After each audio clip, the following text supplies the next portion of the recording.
John the Ripper. If you're not, who here has used John the Ripper by chance? A couple of you guys. What it is a password cracker. It will crack a multitude of different passwords, anywhere from Unix, Mac, BSD, Windows, Cisco, iOS, RAR, Zip. There's over 100 different passwords that it will crack for OSs and also applications down here.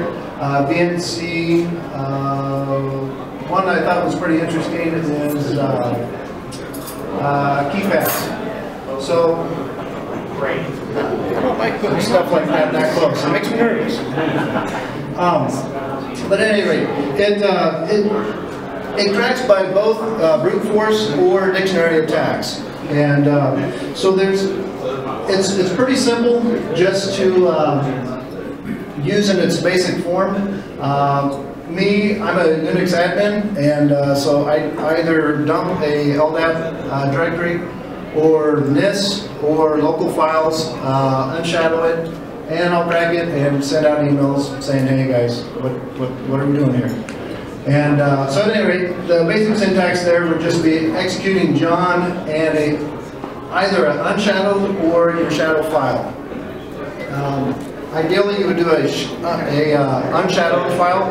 The reason being is John will use the GCOS data to mangle and produce additional guesses. I'll show in my screenshot a good example of where that came in handy. So at any rate, words.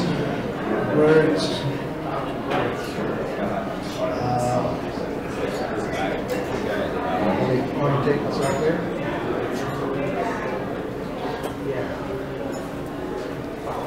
So on here, what I had done is set my UMask to a reasonable point. I unshadowed my password file to a file called password foo.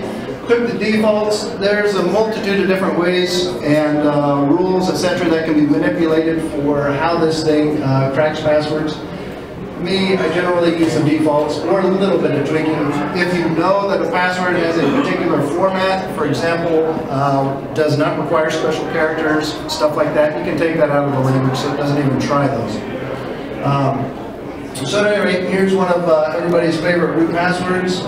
Easily cracked. It doesn't even take a second, and it dumped out this. A shift of the username here. User with the 3 instead of an E.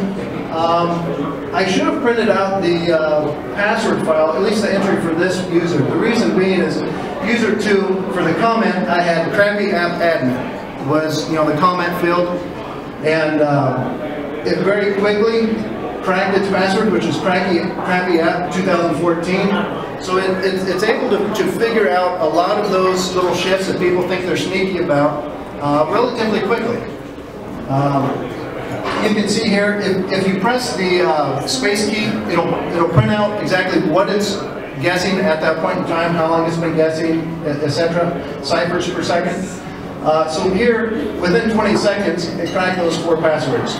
This one right here is an example of a password.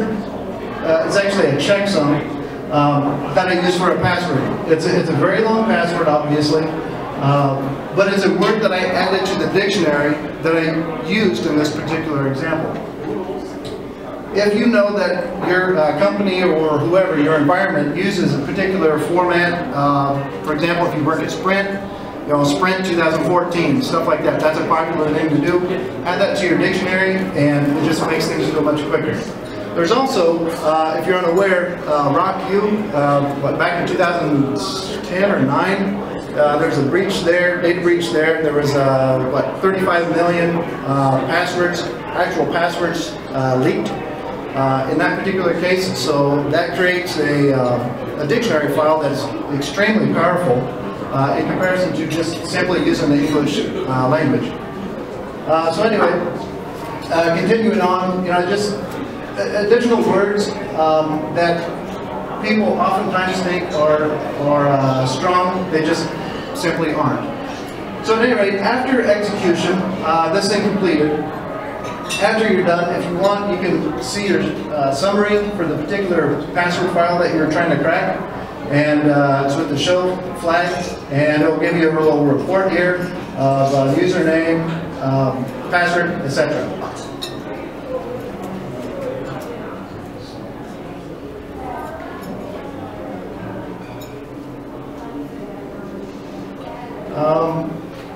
One recommendation I would have is going out there and getting word lists if you're into this kind of stuff. This RockU password file is very easy to find. There's a number of them out there with millions and millions of passwords and other things. Some of them want to charge you for it. You can find them easy enough. Let's see. There is a configuration file in Etsy John. By default, it'll only use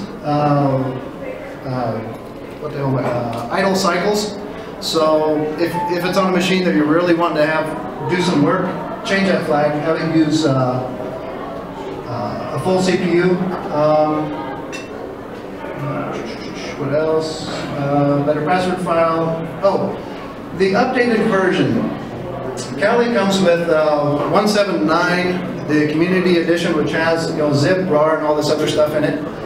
The official version, which is 180, it has added the ability to use to do parallel processing and distributed.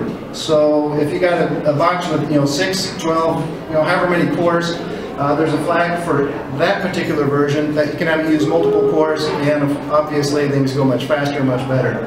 I did not try the distributed version with it. I run Kali on a virtual box machine. Ideally, I guess if you're into this thing, you'd be running it on bare metal. Every little bit of extra cycle you can get would be useful. But it's a pretty nifty little utility. There has been a number of times where it's saved my ass. Also, in futzing around with this a little bit, I did see that there's a GUI for it that is maintained separate of John. It's called Johnny. So if you're into a GUI, just put an extra N and a Y on there, execute Johnny, it'll give you a nice little GUI front end. So that's about it. You guys got any questions?